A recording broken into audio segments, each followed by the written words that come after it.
Hello everyone, സെറ്റിന്റെ മുൻകാല ചോദ്യപേപ്പറുകൾ പരിചയപ്പെടുന്ന set cracker എന്ന I+ന്റെ സെഷനിലേക്ക് എല്ലാ പ്രിയപ്പെട്ടവർക്കും സ്വാഗതം.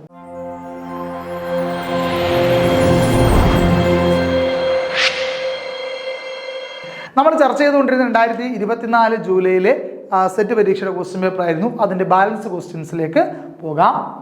Identify the games which are not included in the 2024 Olympics. 2024 ഒളിമ്പിക്സിൽ ഉൾപ്പെടുത്താതിരുന്ന ഗെയിംസ് ഇതിൽ ഏതാണെന്നാണ്. അപ്പോൾ 2024 ഒളിമ്പിക്സിനെ കൃത്യമായി ഫോളോ ചെയ്തിട്ടുള്ള ഒരാളെ സംബന്ധിച്ച് ഉത്തരം വളരെ സിമ്പിളാണ്. കാരണം ഇതിനെപ്പറ്റിയൊക്കെ ചർച്ചയൊക്കെ നടന്നതാണ് കേട്ടോ, പല കാര്യങ്ങൾ. അപ്പം എന്നിട്ട് അവസാനം ഒരു ഫൈനൽ തീരുമാനത്തിലെത്തി അങ്ങനെ അങ്ങ് പോയതാണ്. അപ്പോൾ നോക്കിയാൽ ഒന്നാമത്തെ ഓപ്ഷൻ ക്രിക്കറ്റ് ആണ്, 2 ടെന്നീസ് ആണ്, 3 tug of war. Tug of വാർ എന്ന് പറഞ്ഞാൽ വടംവലി. Okay, volleyball, 4 volleyball. അപ്പോൾ ഇതിലേതാണ് 2024 ഒളിമ്പിക്സ് ഉൾപ്പെടാത്തതെന്നാണ് ചോദ്യം. ഓക്കെ, അതിൻ്റെ ആൻസർ നമുക്ക് പറയാൻ സാധിക്കുന്നത് അപ്പോൾ ഈ ടഗ് ഓഫ് വാർ എന്ന് കാണുമ്പോഴേ നിങ്ങൾ ശ്രദ്ധിക്കുക, ടഗ് ഓഫ് വാർ വടംവലി ഒരു ഒളിമ്പിക്സ് ഐറ്റം അല്ല. ഓക്കെ, അപ്പോൾ അതുകൊണ്ട് അവിടെ നമുക്ക് അത് ഉറപ്പായിട്ട് എന്ത് ചെയ്യാം, ചൂസ് ചെയ്യാൻ സാധിക്കും. ഓക്കെ, അതുപോലെ ടെന്നീസും വോളിബോളും ഒക്കെ സ്ഥിരം ഐറ്റംസ് ആണ് ഇവിടുത്തെ ഒളിമ്പിക്സിൽ. ഇവിടെ നമുക്ക് സെലക്ട് ചെയ്യാൻ പറ്റുന്നത് 2 ഓപ്ഷൻസ് വെച്ചിട്ടാണ് എല്ലായിടത്തും ഉള്ളത് മിനിമം. അതുകൊണ്ട് ടഗ് ഓഫ് വാർ മാത്രമായിട്ട് നമുക്ക് എന്ത് ചെയ്യാൻ പറ്റില്ല, ചൂസ് ചെയ്യാൻ പറ്റില്ല. സോ ഇവിടുത്തെ ആൻസർ 1 and 3 ഒള്ളി എന്നുള്ളതാണ്. 3 അല്ലേ tug of war, 1 and 3 only എന്ന് പറയുന്നതാണ് ഇവിടുത്തെ ഓപ്ഷൻ. ഓക്കെ, ക്രിക്കറ്റും ഒളിമ്പിക്സിൽ ഉൾപ്പെടുത്തിയിട്ടില്ല, 2024 ഒളിമ്പിക്സിൽ ഇല്ലായിരുന്നു.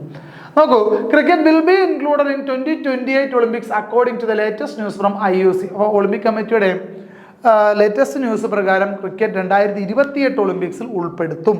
ഓക്കെ, അപ്പോൾ നേരത്തെ തന്നെ ക്രിക്കറ്റ് ഉൾപ്പെടുത്തണം എന്നുള്ള ആവശ്യങ്ങളൊക്കെ നേരത്തെ തൊട്ടേ വരുന്നുണ്ട്. എന്നാലും 2024 ഒളിമ്പിക്സിൽ അത് ഉൾപ്പെടുത്തിയിട്ടുണ്ടായിരുന്നില്ല. എന്നാൽ 2028 ഒളിമ്പിക്സിൽ ക്രിക്കറ്റ് ഉൾപ്പെടുത്തുമെന്ന് പറഞ്ഞിട്ടുണ്ട്. അതുപോലെ cricket will be included as T20 matches and separate competition four men and women will be arranged. അതായത് ക്രിക്കറ്റ് നടത്തുന്നത് 1 ഡേ മാച്ചായിട്ടോ ടെസ്റ്റ് ക്രിക്കറ്റായിട്ടോ ഒന്നും അല്ല, 2020 മത്സരങ്ങളായിട്ടാണ്, 20 ഓവർ വീതമുള്ള 2020 മത്സരങ്ങളായിട്ടാണ് നടത്താൻ ഉദ്ദേശിക്കുന്നത്. അതുപോലെ മെൻസ് ക്രിക്കറ്റ് ഉണ്ടാകും, വിമൻസ് ക്രിക്കറ്റും ഉണ്ടാകും, സെപ്പറേറ്റ് ആയിട്ട് ഉണ്ടാകുമെന്നും ഒരു ന്യൂസിൽ പറയുന്നുണ്ട്. ഓക്കെ, അപ്പോൾ അങ്ങനെയാണെങ്കിൽ നമുക്ക് മനസ്സിലാക്കാൻ പറ്റുന്ന കാര്യം 2028 ഒളിമ്പിക്സിലേക്ക് ക്രിക്കറ്റ് ഉൾപ്പെടുത്തും. ഓക്കെ എന്നാണ് ക്ലിയർ ആവുന്നത്. ഓക്കെ, വെന്യൂ ഓഫ് 2028 ഒളിമ്പിക്സ് എന്ന് പറയുന്നത് ലോസ് ഏഞ്ചൽസ് ആണ്. വെന്യൂ ഓഫ് 2028 ഒളിമ്പിക്സ് എന്ന് പറയുന്നത് ലോസ് ഏഞ്ചൽസ് ആണ്. ഓക്കെ, അതുപോലെ cricket was once included in Olympics in the year 1900. അതായത് 1900 ക്രിക്കറ്റ് ഒരു തവണ ഉൾപ്പെടുത്തിയിട്ടുണ്ട് കേട്ടോ, ഒറ്റ തവണ ഉൾപ്പെടുത്തിയിട്ടുള്ളൂ, 1900-ലാണ്. ഓക്കെ, അപ്പോൾ നമ്മളെ സംബന്ധിച്ച് 2028 ഇത് ഉൾപ്പെടുത്തുന്ന വാർത്തകൾ വന്നിട്ടുണ്ട്. 2028 ഒളിമ്പിക്സ് 4 വർഷത്തിനകത്ത് ഒളിമ്പിക്സ് വരും. അപ്പോൾ ആ സമയത്തൊക്കെ ഒരു കറണ്ട് അഫയേഴ്സ് ക്വസ്റ്റ്യനായി ക്രിക്കറ്റും ഒളിമ്പിക്സും തമ്മിലുള്ള ന്യൂസ് വരുമ്പോൾ ചിലപ്പോൾ ചോദിക്കാൻ സാധ്യതയുള്ള ചോദ്യമാണ് ക്രിക്കറ്റ് ആദ്യമായി ഉൾപ്പെടുത്തിയ വർഷം എന്ന് പറയുമ്പോൾ നമ്മൾ ആദ്യമായി ന്യൂസ് കേൾക്കുന്നത് 2028 ഉൾപ്പെടുത്തുമെന്ന് പറയുകയാണെന്നെങ്കിൽ ഓപ്ഷനിൽ 2028 ഉണ്ടെങ്കിൽ എടുത്ത് വെച്ച് നമ്മൾ ഓപ്ഷൻ മാർക്ക് ചെയ്യരുത്. കാരണം മുൻപൊരിക്കൽ ക്രിക്കറ്റ് ഉൾപ്പെടുത്തിയിട്ടുണ്ട്, ആ ഒറ്റ ഒളിമ്പിക്സിൽ ഉൾപ്പെടുത്തിയിട്ടുള്ളൂ, 1900 നടന്ന ഒളിമ്പിക്സിൽ. ആ ഒളിമ്പിക്സിൽ ഉൾപ്പെടുത്തിയ ക്രിക്കറ്റിൽ ജയിച്ചതാരാണ്? The winner of this one and only cricket in Olympics was Britain defeated France. ഈ 1 and only ക്രിക്കറ്റിൻ്റെ ഒളിമ്പിക്സിൽ അന്ന് ജയിച്ചത് ബ്രിട്ടൻ ആയിരുന്നു. ആരെ തോൽപ്പിച്ചു? ഫ്രാൻസിനെ തോൽപ്പിച്ചു അല്ലേ. അപ്പോൾ ശ്രദ്ധിക്കേണ്ടുന്ന കാര്യം, ക്രിക്കറ്റ് ആദ്യമായിട്ടല്ല ഉൾപ്പെടുന്നത്, 1901 ഉൾപ്പെടുത്തിയിട്ടുണ്ട്. ഉൾപ്പെടുത്തി ഒറ്റ തവണ മാത്രമേ ഉൾപ്പെടുത്തിയിട്ടുള്ളൂ. അത് മാത്രമല്ല, ഇനി ഉൾപ്പെടുത്താൻ ഉദ്ദേശിക്കുന്നത് 2028 ലോസ് ഏഞ്ചൽസ് ഒളിമ്പിക്സിലാണ്. 2024 നടന്ന പാരീസ് ഒളിമ്പിക്സിലും ഉൾപ്പെടുത്തിയിട്ടുണ്ടായിരുന്നില്ല എന്നുള്ള കാര്യം ശ്രദ്ധിച്ചുകൊള്ളാം. ഓക്കെ, നെക്സ്റ്റ് ക്വസ്റ്റ്യൻ നോക്കാം. As per Malayalam calendar or കൊല്ലവർഷം, the Georgian calendar year 2024 is. Georgian calendar പ്രകാരം നിലവിൽ 2024 ആണല്ലോ, അതായത് ഇംഗ്ലീഷ് കലണ്ടർ എന്നൊക്കെ നമ്മൾ പറയും. ആ 2024 മലയാളം കലണ്ടറിൽ ഏതാണ് വർഷമെന്ന്. അപ്പോൾ ഈ ക്വസ്റ്റ്യൻ സംബന്ധിച്ച് ഇതിൻ്റെ ഐഡിയ അറിയാത്ത ഒരാളെ സംബന്ധിച്ച് ഇത് കാണാൻ പഠിച്ചുകൊണ്ട് എഴുതാനൊന്നും പറ്റത്തില്ല അല്ലേ. അല്ലെങ്കിൽ ഏതെങ്കിലും ഒരു വർഷം തന്നിട്ട് ഇത് മലയാള വർഷത്തിലോട്ടാക്കാൻ ചോദിച്ചാൽ പറ്റില്ല, വലിയ ബുദ്ധിമുട്ടാണ് ധാരണ ഇല്ലാത്തവരെ സംബന്ധിച്ച്. കാരണം നമ്മൾ ആരും എന്ത് ചെയ്യാറില്ല, മലയാളം വർഷങ്ങൾ ഫോളോ അപ്പ് ചെയ്യാറില്ല അല്ലേ. അപ്പോൾ അതുകൊണ്ട് തന്നെ ഈ ഒരു ബുദ്ധിമുട്ട് മനസ്സിലാക്കി അത് പരിഹരിക്കാൻ വേണ്ടി നമുക്കൊരു ഐഡിയ പറഞ്ഞു തരാം. എത്രയാണോ ഇംഗ്ലീഷ് ഇയർ അല്ലെങ്കിൽ ജോർജിയൻ ഇയർ, അതിൽ നിന്നും 824 കുറച്ചാൽ മതി. 824 കുറച്ചാൽ മതി. അത് കുറയ്ക്കുമ്പോൾ ഒരു കാര്യമുണ്ട്, അത് നമുക്ക് എക്സ്പ്ലനേഷൻ പറയാം. ഓപ്ഷൻസ് 1898 ടു 1899, അതുപോലെ 1109 ടു 1110, 1199 ടു 1200, 2012 2010. നമുക്ക് എപ്പോഴും ആലോചിക്കുക, മലയാളം കലണ്ടർ ഇതുവരെ 1500 പോലും ആയിട്ടില്ല എന്നുള്ള കാര്യം ഓർക്കുക കേട്ടോ. അപ്പോൾ അതുകൊണ്ട് തന്നെ അങ്ങനെ ആലോചിച്ചാൽ തന്നെ താണ്ട് ഈ ഒന്നാമത്തെ ഓപ്ഷനും ഡി ഓപ്ഷനും നമുക്ക് അപ്പം തന്നെ ക്ലോസ് ചെയ്യാം. ഇനി കൺഫ്യൂസിങ് ആയിട്ടുള്ള 2 ഓപ്ഷൻസ് ഇത് മാത്രമാണ്. ഓക്കെ, അപ്പോൾ അതിനുവേണ്ടിയാണ് നമ്മൾ എക്സ്പ്ലനേഷൻ പറയുന്നത്, ശ്രദ്ധിച്ചു കേട്ടോളൂ. ഉത്തരം 1199 ടു 1200 എന്നുള്ളതാണ്. നമ്മൾ നോക്കി 2024 ഏത് വർഷമാണെന്ന് ചോദിച്ചാൽ അപ്പോൾ അതിൻ്റെ ഉത്തരമായിട്ട് 2 വർഷം വന്നത്. അതെന്തായിരിക്കും കാര്യം എന്നറിയാമോ?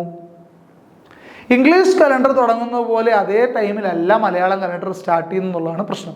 അപ്പോൾ ഇംഗ്ലീഷ് കലണ്ടർ 2024 എന്ന വർഷത്തിൽ 2 മലയാളം ഇയർ പാസ് ചെയ്ത് പോകുന്നുണ്ട്. അതുകൊണ്ടാണ്, അതായത് കുറച്ച് ഭാഗത്ത് ഒരു മലയാളം ഇയർ, അതിനുശേഷമുള്ള അടുത്ത മലയാളം 2 മലയാളം ഇയർ ഒരു ഇംഗ്ലീഷ് വർഷത്തിൽ ഓവർലാപ്പ് ചെയ്യുന്നുണ്ട്. അതുകൊണ്ട് അവിടെ 2 വർഷം വരുന്നത് കേട്ടോ. അപ്പോൾ നോക്കിയേ, ടു ഗെറ്റ് കറസ്പോണ്ടിങ് കൊല്ലവർഷം subtract 824 from the Georgian year. Take the result and previous year as 2 Malayalam years overlap the same Georgian year. എന്ന് പറഞ്ഞാൽ എന്താണെന്ന് മനസ്സിലായോ? അപ്പോൾ നോക്കിയേ, നമുക്ക് പറയാൻ പറ്റുന്ന കാര്യം എന്ന് പറഞ്ഞാൽ ഇപ്പോൾ 2024 അല്ലേ, 2024 നിന്നും ഞാൻ 824 കുറച്ചാൽ 4 4 പോയി 0, 2 2 പോയി 0, ഇവിടെ 10 8 പോയി 2, ഇവിടെ 1, 1200 വരത്തുള്ളൂ. പക്ഷെ 2024 കൊല്ലവർഷം 1200 മാത്രമല്ല, അതിന് തൊട്ട് മുൻപുള്ള ഒരു വർഷം കൂടെ എടുക്കണം. അതാ പറഞ്ഞത്, ടേക്ക് ദ റിസൾട്ട്, കിട്ടിയ റിസൾട്ട് എടുക്കണം, ആൻഡ് പ്രീവിയസ് ഇയർ, ഇതിന് തൊട്ട് മുമ്പുള്ള വർഷം. അപ്പം എന്ത് വരും? 1199 1200 നിങ്ങൾ എന്ത് ചെയ്യണം? കൺസിഡർ ചെയ്യണം കേട്ടോ. അപ്പൊ അങ്ങനെ എടുത്താൽ മാത്രമാണ് എന്ത് കിട്ടുന്നത്? Malayalam as 2 Malayalam years overlap the same ഗോർജിയൻ.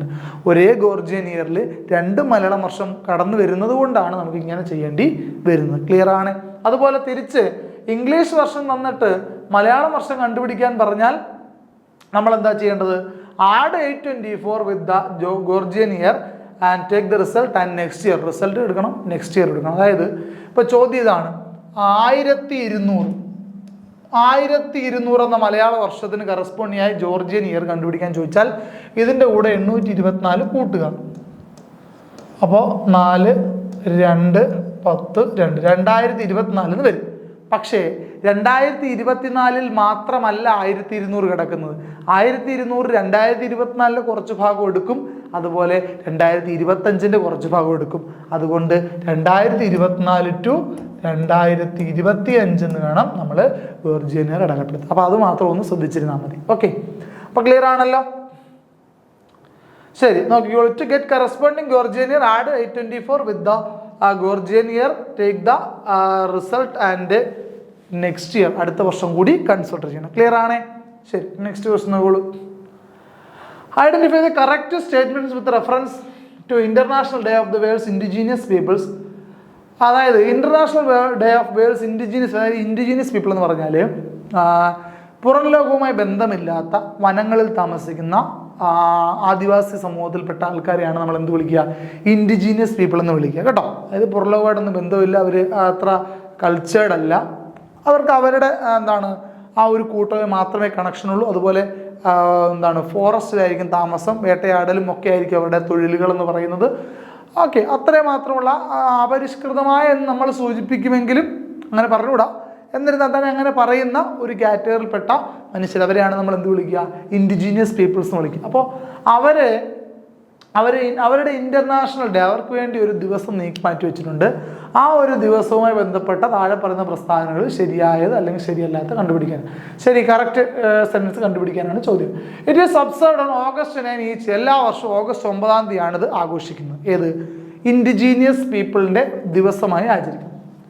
Theme focus on issues like land rights, cultural heritage, education, health and social inclusion. The theme of 2023 is indigenous youth as agents of change for self-determination.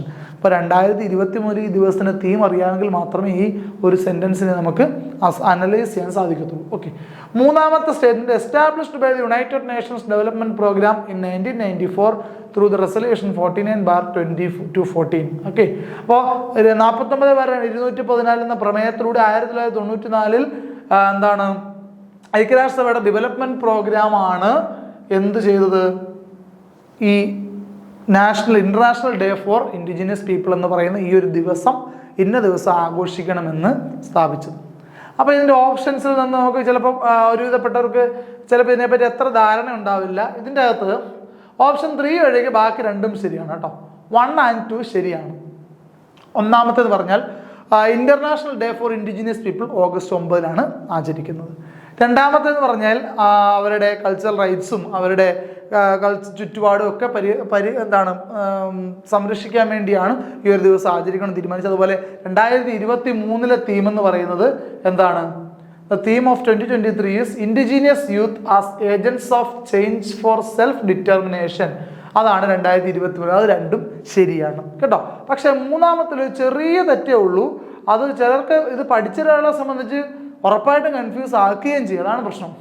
നോക്കൂ, people who live in remote forests rich in natural resources who choose to detach from the rest of the world are indigenous people. മറ്റുള്ള സമൂഹങ്ങൾ ജനങ്ങളിൽ നിന്ന് അകന്നു മാറി rich natural resource ഉള്ള remote ഫോറസ്റ്റുകളിൽ താമസിക്കുന്ന ജനവിഭാഗത്തെ വിളിക്കുന്ന പേരാണ് എന്ത്? ഇൻഡിജീനിയസ് പീപ്പിൾ എന്ന് പറയുന്നു. In 1994 UN general assembly, not UN development programme, അവിടെയാണ് ശ്രദ്ധിക്കേണ്ടത്. UN ജനറൽ അസംബ്ലിയാണ് ഇത് തീരുമാനിച്ചത്. ഏത്? August 9 international day for indigenous people ആയിട്ട് ആഘോഷിക്കണം തീരുമാനിച്ചത് UN ജനറൽ അസംബ്ലി, അല്ലാതെ UN ഡെവലപ്മെന്റ് പ്രോഗ്രാം അല്ല. നമ്മുടെ ഓപ്ഷൻ 3 മൂന്നാം സ്റ്റേറ്റ്മെന്റ് നോക്കിയേ. മൂന്നാമത്തെ സ്റ്റേറ്റ്മെന്റ് നോക്കിയേ, established by United Nations Development Programme in 1994 through the resolution 49/214. United Nation Development Programme എന്നാണ് പറഞ്ഞേക്കുന്നത്. പക്ഷേ യഥാർത്ഥത്തിൽ എന്തല്ല, ഡെവലപ്മെന്റ് പ്രോഗ്രാം അല്ല, UN ജനറൽ അസംബ്ലിയാണിത് ചിട്ടപ്പെടുത്തിയിരിക്കുന്നത്. ഓക്കെ, ഇനി റെസൊല്യൂഷൻ സെയിം ആണ്, 49/214. അതായത് 49/214 എന്ന പ്രമേയം കറക്റ്റാണ്, റെസൊല്യൂഷൻ കറക്റ്റാണ്. അവിടെ റെസൊല്യൂഷൻ പറയുന്നുണ്ട്, പക്ഷേ ആരല്ല, UN ഡെവലപ്മെന്റ് പ്രോഗ്രാം അല്ല, UN ജനറൽ അസംബ്ലിയാണ്. Okay, decided to observe August 9 every year as the International Day of the World's Indigenous People. Okay, ഇനി അത് മാത്രമല്ല 2024 തീം കൂടെ അറിഞ്ഞിരിക്കുക. തീം ഓഫ് 2024 ഇൻഡിജീനിയസ് പീപ്പിളിൻ്റെ 2024 ദിവസത്തിൻ്റെ തീം എന്ന് പറയുന്നത് protecting the rights of indigenous people in voluntary isolation and initial contact. Okay, ഇതാണ് 2024 International Day of Indigenous പീപ്പിളിൻ്റെ തീം എന്ന് പറയുന്നത്. Protecting the rights of indigenous people in voluntary isolation and initial contact എന്ന് പറയുന്നു. Okay, next question നോക്കോളൂ. Dash is the least electronegative element and dash is the most electronegative element in the periodic table. അപ്പോൾ chemistry വിഷയങ്ങളിൽ അറിവുള്ളവർക്ക് കൃത്യമായി എഴുതാൻ സാധിക്കും. Caesium and fluorine ആണ് option A, beryllium and carbon ആണ് ഓപ്ഷൻ ബി, അതുപോലെ magnesium and chlorine option C ആയിട്ട് വരുന്നുണ്ട്, fluorine and francium option D ആയിട്ട് വരുന്നുണ്ട്. കൊച്ചു ക്ലാസ്സിലൊക്കെ നമ്മൾ വളരെ വളരെ സാധാരണമായി പഠിക്കുന്ന ഒരു കാര്യമാണ് മോസ്റ്റ് ഇലക്ട്രോനെഗറ്റീവ് എലമെൻറ്റിനെ പീരിയോഡിക് ടേബിൾ. ഒരു പീരിയോഡിക് ടേബിൾ ഏറ്റവും ഇലക്ട്രോനെഗറ്റീവായ അല്ലെങ്കിൽ ഏറ്റവും ഇലക്ട്രോനെഗറ്റിവിറ്റി കൂടിയ എലമെൻറ്റ് ഏതാണെന്ന് ചോദിച്ചാൽ നമ്മൾ ഫ്ലൂറിൻ എന്ന് പറഞ്ഞ് പഠിക്കുന്ന കൊച്ചു ക്ലാസ്സുകളിലൊക്കെ കേട്ടോ. അതുകൊണ്ട് തന്നെ ഇതിൻ്റെ രണ്ടാമത്തെ കോളത്തിൽ ഉറപ്പായും ഫ്ലൂറിനെ വരൂ. അങ്ങനെ വരുന്നൊരു ഒറ്റ ഓപ്ഷൻ ഇവിടെ നിലവിലുള്ളൂ. അതുകൊണ്ട് ഇവിടുത്തെ ഓപ്ഷൻ എ എന്ന് പറയുന്ന സീസിയം ആൻഡ് ഫ്ലൂറിൻ എന്ന് പറയുന്ന ഓപ്ഷൻ എ ആണ് ഇവിടുത്തെ ഉത്തരം. ഓക്കെ, നോക്കിയോ, electronegativity is a measure of an atom's ability to attract electrons to form a chemical bond. അതായത് ഇലക്ട്രോണുകളെ അട്രാക്ട് ചെയ്തുകൊണ്ട് കെമിക്കൽ ബോണ്ട് ഉണ്ടാക്കാനുള്ള ആറ്റംസിന്റെ എബിലിറ്റി, കഴിവിനെയാണ് നമ്മൾ ഇത് വിളിക്കുക ഇലക്ട്രോനെഗറ്റിവിറ്റി എന്ന് വിളിക്കുക. ഇലക്ട്രോനെഗറ്റിവിറ്റി കൂടുതൽ അയാൾക്ക് അത്രമാത്രം അഫിനിറ്റി ഉണ്ട് ഇലക്ട്രോണോടെന്നാണ് അർത്ഥം കേട്ടോ. അപ്പോൾ ലീസ്റ്റ് ഇലക്ട്രോനെഗറ്റീവ് എലമെന്റ് എന്ന് പറയുന്നത് സീസിയം ആണ് കേട്ടോ. സീസിയം ആണ് ഏറ്റവും ഇലക്ട്രോനെഗറ്റിവിറ്റി കുറഞ്ഞത്. അതുപോലെ മോസ്റ്റ് ഇലക്ട്രോനെഗറ്റീവ് എലമെന്റ് എന്ന് പറയുന്നത് ഫ്ലൂറിനാണ്. ഏറ്റവും ഇലക്ട്രോനെഗറ്റീവായ എലമെന്റ് ചോദിച്ചാൽ ഫ്ലൂറിനാണ്. അതുപോലെ ഈ ഇലക്ട്രോനെഗറ്റിവിറ്റിയിൽ, അതായത് പീരിയോഡിക് ടേബിളിൽ വലത്തോട്ട് പോകുമ്പോഴും താഴോട്ട് വരുമ്പോഴും ഇലക്ട്രോനെഗറ്റിവിറ്റിക്ക് എന്ത് മാറ്റമാണ് വരുന്നത് കൂടി നോക്കുക. Electronegativity decreases from top to bottom in periodic table. മുകളിൽ നിന്ന് താഴേക്ക് വരുമ്പോൾ decreases from top to bottom, മുകളിൽ നിന്ന് താഴേക്ക് വരുമ്പോൾ എന്താണ് ഇലക്ട്രോനെഗറ്റിവിറ്റി കുറയുന്നു. മുകളിൽ നിന്ന് താഴേക്ക് വരുന്തോറും ഇലക്ട്രോനെഗറ്റിവിറ്റി കുറയും. അതുപോലെ ലെഫ്റ്റിൽ നിന്ന് റൈറ്റിലോട്ട് പോകുന്തോറും ഇലക്ട്രോനെഗറ്റിവിറ്റി കൂടും. അപ്പോൾ electronegativity increases from left to right. അപ്പം നമ്മൾ ശ്രദ്ധിക്കേണ്ട കാര്യം, വലത്തോട്ട് പോകുമ്പോൾ ഇലക്ട്രോനെഗറ്റിവിറ്റി കൂടുന്നു അല്ലേ, താഴോട്ട് വരുമ്പോൾ ഇലക്ട്രോനെഗറ്റിവിറ്റി കുറയുന്നു. അപ്പോൾ ഇലക്ട്രോനെഗറ്റിവിറ്റി ഏറ്റവും കൂടിയ ആളെന്ന് പറയുന്നത് വലത്തെ സൈഡിൽ മേലുള്ള ആളായിരിക്കും. പക്ഷേ ഹീലിയം അല്ല, അവിടെ ഫ്ലൂറിനാണ് ഇലക്ട്രോനെഗറ്റിവിറ്റി ഏറ്റവും കൂടി. ഓക്കെ, അറിയാമല്ലോ, ഹൈഡ്രജൻ ഹീലിയം ഒക്കെ സെപ്പറേറ്റ് ആയിട്ട് ഗ്രൂപ്പിൽ നിന്ന് മാറ്റി പ്ലേസ് ചെയ്തൊക്കെ അറിയാമല്ലോ അല്ലേ. അപ്പോൾ ഇലക്ട്രോനെഗറ്റിവിറ്റി ഏറ്റവും കുറഞ്ഞ ആളെന്ന് പറയുന്നത് ഇടത്തെ സൈഡിൽ താഴെ എവിടെയെങ്കിലും വരും. കാരണം വലത്തെ സൈഡിലോട്ട് പോകുന്നതോറും ഇലക്ട്രോനെഗറ്റിവിറ്റി കൂടും, താഴോട്ട് വരുന്നതോറും ഇലക്ട്രോനെഗറ്റിവിറ്റി കുറയും. ഓക്കെ, ശരി. Which of the following body is associated with the surety bonds that protects the party involved in a transaction or contract from potential financial turns caused by the breach of contract of or other types of non-performance? അതായത് ഈ surety ബോൺസിനെ പറ്റിയാണ് പറയുന്നത്. Surety bones എന്താണ് breach ചെയ്യപ്പെടുകയോ നടക്കാതിരിക്കുകയോ ചെയ്താൽ അതിൻ്റെ കാര്യങ്ങൾ ആരാണ് സെറ്റിൽ ചെയ്യുന്നതെന്നുള്ളതാണ് ചോദ്യം. അതിൻ്റെ ഉത്തരം ഓപ്ഷൻസ് നോക്കൂ. Reserve bank of India, insurance regulatory and development authority, securities and exchange board of India, national payment corporation of India. ഇതിൻ്റെ ഉത്തരം വരുന്നത്, ഇപ്പോൾ ഒരുപാട് പേർക്ക് ഈ ഒരു മേഖലയെ പറ്റി എത്ര ധാരണ ഉണ്ടാവാൻ സാധ്യതയില്ല. ഇതിൻ്റെ ഉത്തരമായിട്ട് വരുന്നത് ഇൻഷുറൻസ് റെഗുലേറ്ററി ആൻഡ് ഡെവലപ്മെൻറ്റ് അതോറിറ്റിയാണ് കേട്ടോ, IRDA ആണ്. അതിൻ്റെ എക്സ്പ്ലനേഷൻ നോക്കി, എന്താണ് ഷുവർട്ടി ബോണ്ട് എന്ന് നോക്കിക്കോളൂ. A project owner seeks a contract to fulfil a contract. അതായത് ഒരു പ്രോജക്റ്റ്, ഇപ്പോൾ ഒരു വികസന പദ്ധതി അല്ലെങ്കിൽ ഒരു പ്രോജക്റ്റ് എന്താണ് സ്വന്തമായി പ്രിപ്പയർ ചെയ്ത് അവതരിപ്പിക്കുന്നു. അത് ഫുൾഫിൽ ചെയ്യാൻ അല്ലെങ്കിൽ അത് സാധിച്ചെടുക്കാൻ ഒരു കോൺട്രാക്ടറിൻ്റെ ആവശ്യമുണ്ട് അല്ലേ. അപ്പോൾ ആ ഒരു കോൺട്രാക്ടറിൻ്റെ ആവശ്യമുണ്ടെങ്കിൽ എന്ത് ചെയ്യും, ഒരു കോൺട്രാക്ടറിൻ്റെ ആവശ്യമുണ്ട്. The contractor through a surety bond producer obtains a surety bond from a surety company. ഒരു ഷുവർട്ടി കമ്പനിയിൽ നിന്നും ഒരു ഷുവർട്ടി ബോണ്ട് പ്രൊഡ്യൂസറിലൂടെ ഒരു കോൺട്രാക്ടർ ഒരു ഷുവർട്ടി ബോണ്ട് സ്വരൂപിക്കുന്നു. ആ ഷുവർട്ടി ബോണ്ട് ഈ പറയുന്ന നമ്മുടെ ആരാണ് പ്രോജക്റ്റ് ഓണർ കൊടുക്കുകയും അങ്ങനെ ഈ പ്രോജക്റ്റ് മുമ്പോട്ട് കൊണ്ടുപോവുകയും ചെയ്യുന്നു. ഇഫ് ദ കോൺട്രാക്ടർ ഫെയിൽസ്, എന്തിനാ ചെയ്യുന്നതാണ് ഇനി പറയുന്നത്. If the contractor fails to complete the contract complete ചെയ്യുന്നില്ല. ഇപ്പോൾ സപ്പോസ് ഒരു എക്സാമ്പിൾ പറഞ്ഞാൽ, ഇപ്പോൾ സർക്കാരിൻ്റെ ഒരു പദ്ധതി, ഒരു റോഡ് ടാർ ചെയ്യുന്നു. ഒരു റോഡ് ടാർ ചെയ്യാൻ വേണ്ടി ഒരാളെ ഏർപ്പാടാക്കുന്നു. അയാൾ ഷുവർട്ടി ബോണ്ടൊന്നും ഇല്ലാത്ത ഒരാളാണ്. അപ്പം അയാൾ കുറച്ചാൾ കഴിഞ്ഞിട്ട് ഈ റോഡ് പണി നടത്താതെ അയാൾ ഇടപാട്ടിന് പോകാം. അപ്പോൾ ഈ കുറച്ച് നാളുണ്ടായിരുന്ന ഈ ലേബർ ചാർജും ഈ ഉണ്ടായ ഈ വസ്തുക്കളുടെ ഒക്കെ നഷ്ടം ഒരിക്കലും സർക്കാരിൻ്റെ മേളിൽ വരാൻ പാടില്ല. അപ്പോൾ അതുകൊണ്ട് തന്നെ അങ്ങനെ ഒരു കോൺട്രാക്ട് എടുത്ത് നടത്തുന്ന ഒരു കോൺട്രാക്ടർ ഒരു ഷുവർട്ടി ബോണ്ട് പ്രൊഡ്യൂസ് ചെയ്യുകയും ആ ഷുവർട്ടി ബോണ്ട് ഈ പറയുന്ന പ്രോഗ്രാം അല്ലെങ്കിൽ ഈ പ്രോജക്റ്റ് ഓണറിന് ലഭിക്കുകയും ഏതെങ്കിലും സാഹചര്യവശാൽ if the contractor fails to complete the contract complete ചെയ്യുന്നതിൽ പരാജയപ്പെടുകയോ അല്ലെങ്കിൽ survey company will be responsible for the financial loss incurred or to find another contractor to complete the project. അങ്ങനെ ഏതെങ്കിലും സാഹചര്യവശാൽ ഈ കോൺട്രാക്ടർക്ക് ഈ കോൺട്രാക്ട് കംപ്ലീറ്റ് ചെയ്യാൻ പറ്റിയില്ലെങ്കിൽ അതിൻ്റെ നഷ്ടം പ്രോജക്റ്റ് ഓണർക്ക് വരാതെ സൂക്ഷിക്കാൻ ഈ ഷുവർട്ടി ബോണ്ട് ഇഷ്യൂ ചെയ്യുന്ന കമ്പനി എന്ത് ചെയ്യണം, ഒന്നുകിൽ ആ നഷ്ടം നികത്തുക അല്ലെങ്കിൽ മറ്റൊരു കോൺട്രാക്ടറെ കണ്ടെത്തി ഈ പ്രോജക്റ്റ് കംപ്ലീറ്റ് ചെയ്യുകയോ ചെയ്യണം എന്നുള്ളതാണ് ഈ ഷുവർട്ടി ബോണ്ടോട് ഉദ്ദേശിക്കുന്നത്. അപ്പോൾ അതിനെ റെഗുലേറ്റ് ചെയ്യുന്നത് insurance regulatory and development authority ആണെന്നുള്ള കാര്യം ഓർത്തിരിക്കുക. ഓക്കെ ആണല്ലോ. അപ്പോൾ ഇന്ന് നമ്മൾ ഈ സെഷൻ ഇവിടെ വൈൻഡപ്പ് ചെയ്യുകയാണ്. അപ്പോൾ സെറ്റ് ക്രാക്കറിൻ്റെ പുതിയൊരു സെഷനുമായിട്ട് നമുക്ക് വീണ്ടും കാണാം. അതുവരെ ഗുഡ് ബൈ.